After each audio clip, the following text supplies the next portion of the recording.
Quiero en esta hora compartir la palabra del Señor en Jeremías capítulo 29, una carta que Dios le manda al pueblo de Israel en el exilio en Babilonia. Es una carta muy interesante que creo que aplica para nuestros tiempos el día de hoy. Una carta que Dios tiene que escribir para rectificar, pero también para traer esperanza al pueblo que estaba en el exilio. Es un intercambio de correspondencia entre el profeta Jeremías, quien escribe la carta, y los exiliados. Y la carta contiene tres juicios. Contiene un juicio contra el rey de Jerusalén, contiene un juicio contra Acab y Sedequías, quienes estaban profetizando falsamente, y contiene un juicio en contra de Semaías del versículo 31 al 32. Pero antes de eso, Dios habla con su pueblo y Dios le da esperanza a su pueblo. Y de eso quiero hablar entonces en esta hora. No solamente de la esperanza que Dios les da, pero una palabra muy importante para ellos y creo que nos aplica a nosotros en estos tiempos, y es la palabra ajustarse. El pueblo de Dios tenía que hacer ajustes en sus vidas por las circunstancias en las que ellos estaban en ese momento. Y un pequeño trasfondo para aquellos que desean saber: Dios levanta al rey de Babilonia y el rey de Babilonia conquista Jerusalén y se lleva a los mandatarios, los príncipes, la gente importante, se la lleva al exilio e instala un rey en Jerusalén, un rey que lo pueda obedecer y que pueda pagar impuestos. Después de eso, Dios manda una carta entonces a este pueblo exiliado, quienes por cierto tenían cierta idea de lo que Dios debía de hacer. Dios les escribe otra vez para corregir la mentalidad que ellos tenían, la actitud que ellos tenían en medio de las circunstancias en las que estaban. Y quiero leer del capítulo 29, versículo 1 y 2 y avanzar en el texto y mirar cuáles son las cosas que podemos aprender en nuestra vida acerca de ajustarnos a las circunstancias y a los tiempos difíciles. Jeremías 29, 1 y 2 dice de esta manera. Recuerden, esta es una carta de Dios a través del profeta Jeremías a la gente que ha sido desterrada. Están en otro país, otro lenguaje, otra cultura. Dice de esta manera: estas son las palabras de la carta que el profeta Jeremías envió de Jerusalén a los ancianos que habían quedado de los que fueron transportados, y a los sacerdotes y profetas, y a todo el pueblo que Nabucodonosor llevó cautivo de Jerusalén a Babilonia. Después que salió el rey Jeconías, la reina, los del palacio, los príncipes de Judá y de Jerusalén, los artífices y los ingenieros de Jerusalén. Ese es el versículo 1 y el versículo 2. Y quiero que noten lo primero. Cuando viene el exilio, cuando Nabucodonosor se lleva gente de Jerusalén, se lleva al rey, se lleva a la reina, se lleva a los del palacio, se lleva a los príncipes, se lleva a los artífices, se lleva a los ingenieros, se lleva a la gente que posiblemente tenían el potencial de reconstruir, de reorganizarse, de hacer una revolución. Hay algo estratégico en lo que el rey hace y él se los lleva entonces a Babilonia.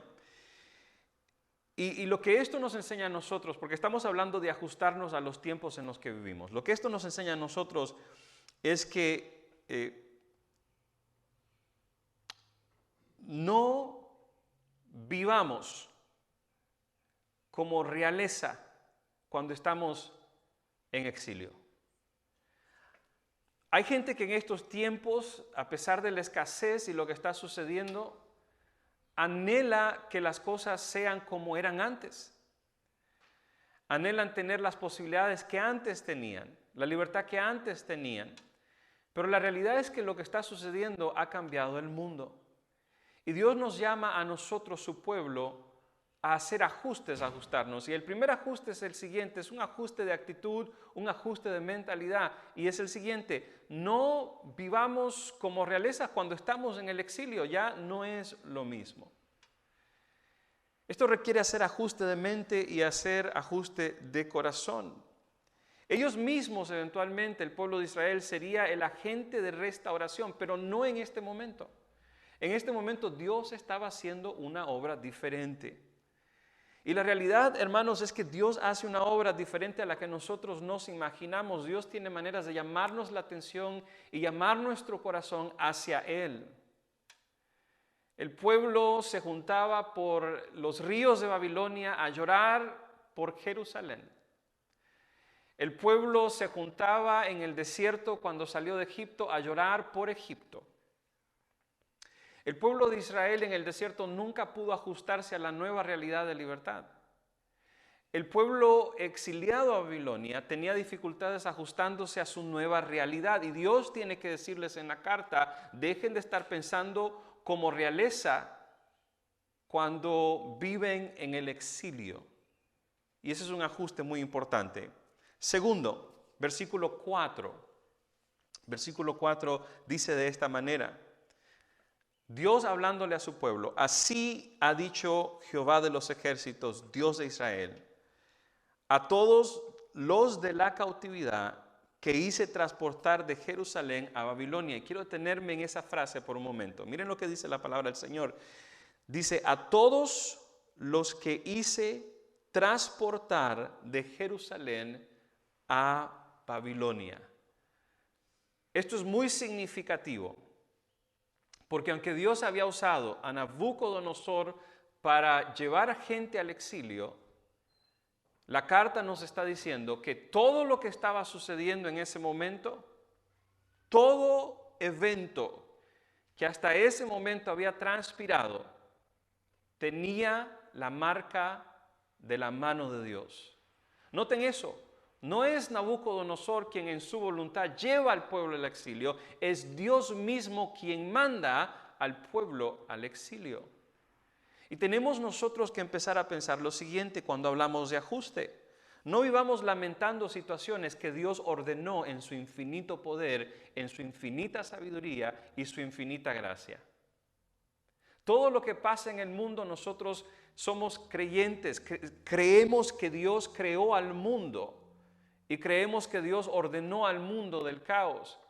Y seguimos creyendo que la mano de Dios está en el mundo y está en la historia. Y que Dios tiene en su divino poder y autoridad todos los reinos. Eso es significativo. Porque yo encuentro que en veces peleamos y reprendemos y cancelamos cosas que Dios ha ordenado. Nuestros tiempos están en las manos de Dios. Tu tiempo y mi tiempo. La humanidad está en las manos de Dios. La historia está en las manos de Dios. Yo escucho predicadores reprender este tiempo, escucho predicadores decir un montón de cosas al respecto, pero admitamos lo siguiente. La mano de Dios está en este asunto.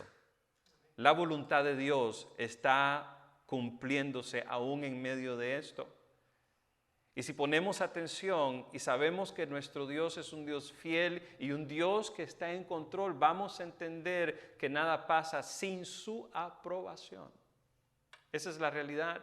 Dios tiene que escribirle al pueblo de Israel y Dios tiene que recordarle a los israelitas en exilio que fue Él quien los llevó a ese lugar. Pero yo aprendo de la palabra del Señor que para cada cosa que Dios hace, Dios siempre da provisión adelantada. Estos tiempos marcados por este virus, por esta realidad que estamos viviendo, estos ajustes que tenemos que hacer, tienen que ver, creo yo, con la mano de Dios. Y el pueblo de Dios tiene que empezar a ver su mano en medio de todo. ¿Cuál es la oportunidad que Dios nos está dando? Dios permitió que ellos fueran el cautiverio. Dios permitió que ellos estuvieran en ese lugar. Dios hace todo. Isaías 45:7, un pasaje que de repente tenemos que recordarnos, es que Él forma la luz, Él crea las tinieblas, Él hace la paz, Él crea la adversidad. Yo, Jehová, soy el que hago todo esto. Dios está en control de todo. Y si tienes una relación con Dios, tu vida entonces está bajo el cuidado de Dios. Estás bajo las alas de Dios. Entendamos de que Dios, nuestro Dios, el Dios que nosotros servimos, es el Dios de la historia, el Dios de los eventos. Alguna gente puede encontrar problema con esto y decir, bueno, es que lo que está pasando es malo. Yo le decía esto al liderazgo el viernes, le decía lo siguiente, que aquellos cuya prioridad es Dios, nada ha cambiado en tu vida. Desastre o no, escasez o no, peste o no, virus o no, si tu prioridad siempre ha sido Dios, nada ha cambiado. Tu vida sigue siendo para Él. Como cantamos hace rato, llueva o salga el sol, sea que vivamos, sea que muramos, le pertenecemos a Él. Nuestra vida es de Él. Tenemos que entender eso, iglesia. Dios diseña los tiempos, pero en sus tiempos que Dios diseña, la oración nuestra es la siguiente: aviva tu obra en medio de los tiempos que vivimos. Y en medio de los tiempos que vivimos, hazla que sea reconocida. En estos tiempos queremos ver la mano del Señor. Entonces entendamos esto. Primero, no vivamos como realeza cuando estamos pasando tiempos de escasez. Aprendamos a compartir y a dar. Segundo, no vivamos lamentando la situación cuando Dios ha establecido estos tiempos y Él ha diseñado lo que está sucediendo. La tercera cosa que aprendemos del pasaje es el capítulo 29, versículo 4 al 7, dice de esta manera. Ahora Dios les dice lo siguiente, escuchen bien. Edificad casas y habitaciones, plantad huertos, comed del fruto de ellos, casaos y engendrad hijos e hijas. Dad mujeres a vuestros hijos y dad maridos a vuestras hijas para que tengan hijos e hijas y multiplicaos ahí. Y no os disminuyáis. Y procurad la paz de la ciudad a la cual os hice transportar y rogad por ella a Jehová, porque en su paz tendréis vosotros paz. Y nosotros decimos amén a esas palabras. Hay gente que se enoja, que se entristece, que se deprime. Hay personas de que no entienden lo que está sucediendo, le reclaman a Dios. Incluso el que no cree en Dios empieza a enojarse con el Dios en quien no creen por lo que está sucediendo y lo toman como una oportunidad para señalar lo malo que es o que Dios en realidad no existe. Pero la realidad es la siguiente: para nosotros los hijos de Dios, Dios nos está diciendo esto: la vida no termina acá. La vida que Dios nos da, escuchen bien, la calidad de vida, esta buena vida que Dios nos ha otorgado, no termina con un desastre, con una pestilencia. El poder que nosotros tenemos como creyentes, amados hermanos, tiene que ver con el poder interno del Espíritu Santo. Tiene que ver con Filipenses capítulo 4, cuando Pablo dice que todo lo podemos en Cristo que nos fortalece. Tiene que ver con ser capaz de vivir cualquier circunstancia y cualquier situación, no importa la que sea, porque Cristo nos da la fortaleza interna para hacerlo. Y no solamente para eso. El mundo en el que vivimos, cuando hay desastres como estos, dice: sálvese quien pueda. El creyente que tiene paz, gracia, amor, fortaleza interna, no solamente busca su propio bienestar, pero busca el bienestar de otros. Tal es la fortaleza que tenemos nosotros. Dios le habla al pueblo de Israel y les dice: en vez de estar pensando en regresar, en vez de estar pensando en lo que se están perdiendo, en vez de estar pensando en cómo sería nuestra vida si esto no hubiera sucedido, Dios dice: aprendan a vivir, aprendan a florecer, aprendan a sobreponerse, a destacarse, a dar gloria a Dios en medio de las circunstancias. Aprendan que en medio de la escasez, en medio de todo lo que está sucediendo, todavía podemos vivir una vida abundante en Cristo Jesús. Y yo digo amén a eso. Necesitamos la vida abundante de Cristo Jesús. Génesis 41, 52 me llama la atención porque José, quien había sido vendido a una tierra extraña, había sido esclavo, ahora es el segundo de Faraón. Él reconoce lo siguiente en su hijo Efraín. Él dice: Dios me ha hecho fructificar en la tierra de mi aflicción. ¿Cómo vas a fructificar ahora? Ahora que te descansaron. Ahora que no tienes probablemente las facilidades financieras que antes tenías. ¿Cómo vas a hacer ahora? ¿Cómo vas a florecer para el Señor ahora que no nos estamos congregando?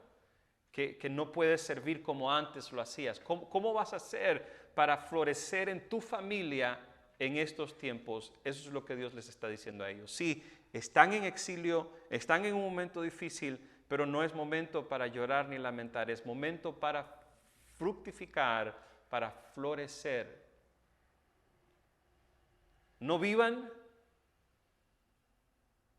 como que si Dios no puede hacernos florecer.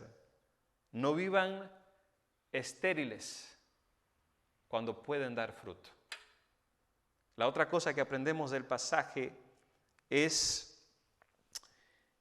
el versículo 8 al versículo 10.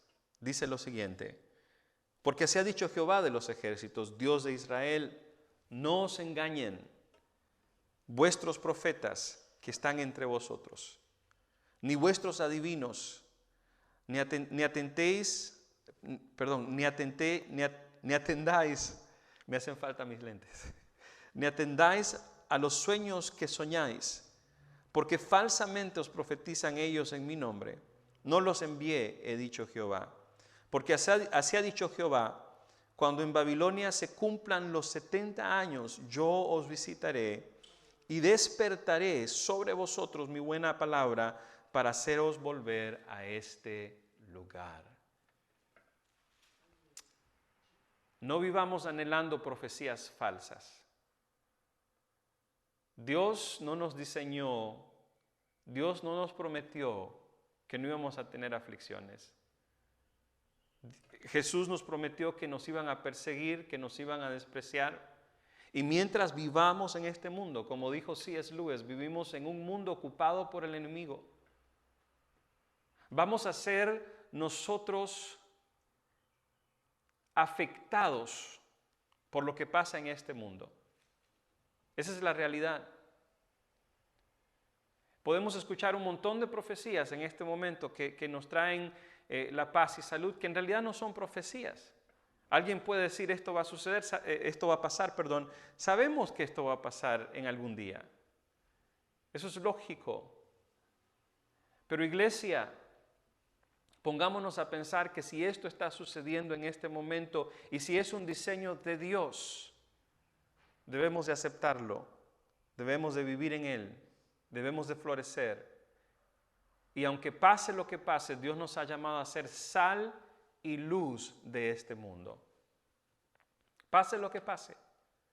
El pueblo de Israel estaba escuchando profecías falsas que decían que ya iban a regresar, que no iban a durar mucho en ese lugar, que Dios ya iba a hacer la obra en ese momento. Tristemente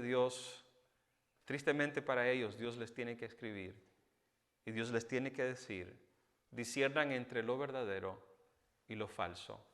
Hay quienes tienen la idea que la iglesia nunca va a pasar por tribulaciones, dificultades.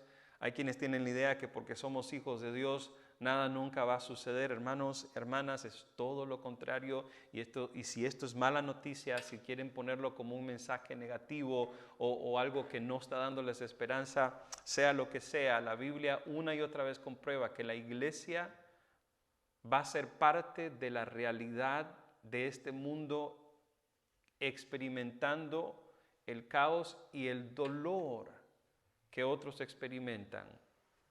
Pero aquí está el asunto. Pero no son derribados por ello, no son controlados por eso. Eso no determina quiénes somos ni a dónde vamos. Esa es la diferencia. que en nuestro dolor buscamos al Señor, que en nuestra tristeza Él nos da gozo, que cuando estamos quebrantados Él nos arma, Él nos pone en su lugar. Y como dijo el apóstol Pablo, que aunque estamos derribados, no estamos destruidos. Esa es la diferencia. El pueblo de Israel anhelaba escuchar algo diferente. El pueblo de Israel anhelaba escuchar las profecías que se acomodaran a su propio deseo. Y la palabra del Señor para nosotros en esta mañana es: no vivas escuchando mentiras, escucha la voz de Dios. Y hay momentos en que Dios va a decir: no, quiero que pases por ese valle de sombra de muerte. Quiero que pases por las aguas. Quiero que pases por el fuego. Pero yo voy a estar contigo. Yo voy a estar contigo. La iglesia del Señor tiene que aprender que hay momentos en los que Dios va a decir: no, tienes que pasar por ahí. Otra vez el pueblo de Israel anhelaba escuchar profecías que apelaran a su mentalidad, a lo que ellos querían, a lo que ellos deseaban. Y Dios tiene que decirles: no va a pasar, les están profetizando falsamente, les están diciendo cosas que no son. Y Dios entonces aclara el asunto y Dios les dice: no van a regresar ahora, 70 años van a estar en el exilio. Les queda mucho tiempo. Pueden vivirlo en miseria y en lamento, o pueden vivirlo para mí, preparándose, viviendo, siendo parte de la realidad que Dios ha establecido.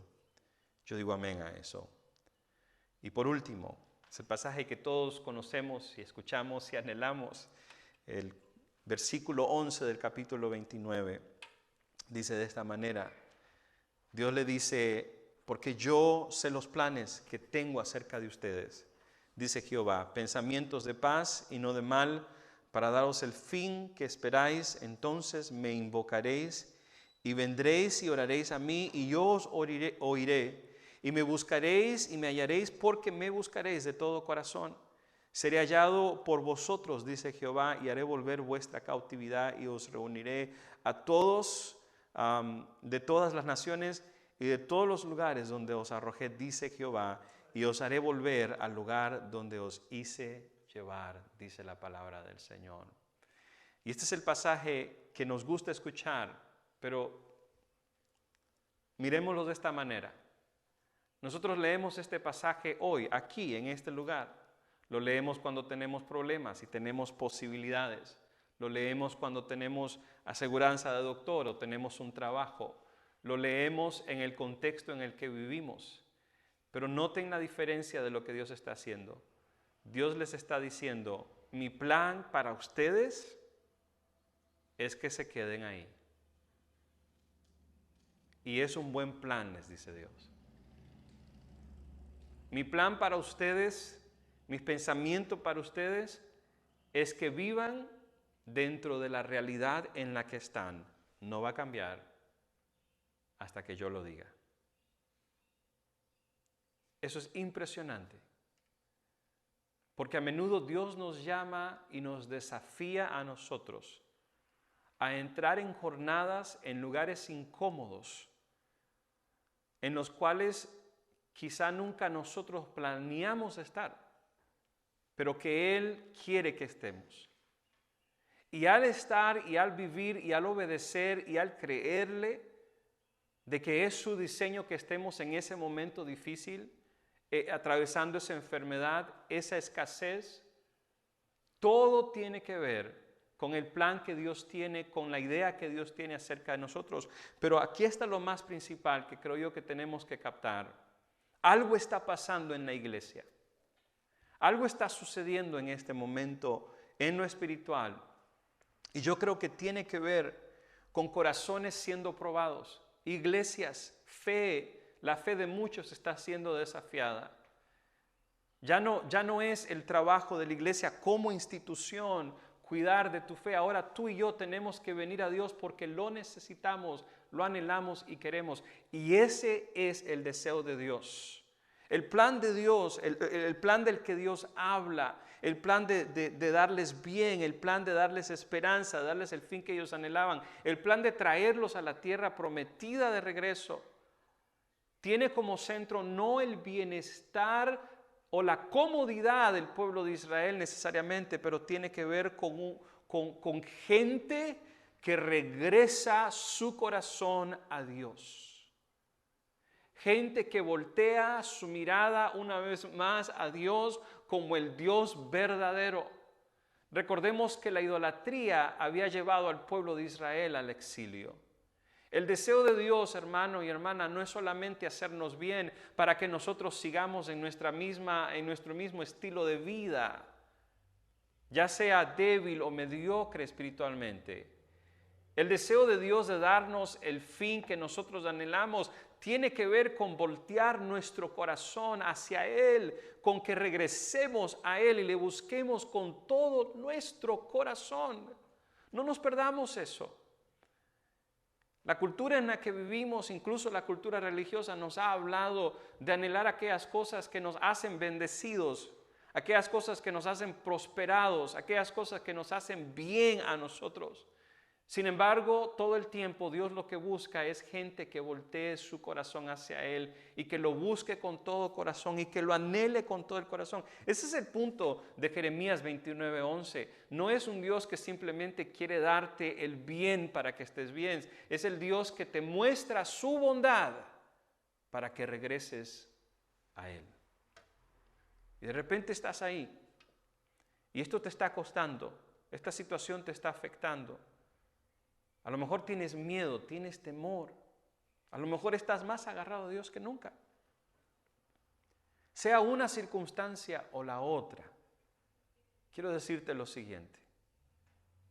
Vamos a tener que hacer ajustes. Y el ajuste principal que tenemos que hacer es el de nuestra actitud, es el de nuestra relación con Dios. En estos tiempos Él quiere fortalecerla. Él quiere llenarnos de su gloria y de su gracia. Yo oro que podamos hacer esto. Repito entonces lo que he dicho primero. Dios quiere que su pueblo hoy nos ajustemos a la nueva realidad, que podamos vivir dentro de esta realidad, no anhelando deshacernos de ella, no anhelando que pase ya en este momento, al contrario, anhelando hacer su voluntad, anhelando glorificarle en este tiempo, anhelando florecer para Él.